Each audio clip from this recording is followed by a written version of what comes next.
Story 10. A Windy Day. I love the wind, but my dog Buck hates it. Buck has big ears. When he goes outside, the wind blows his ears straight up. My sister and I think Buck looks funny, and we laugh and laugh. My dad says, "Dogs' ears are very special.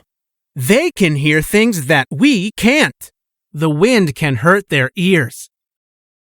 My dad says that's why you should never blow in a dog's ears. It's not funny to the dog. Poor Buck.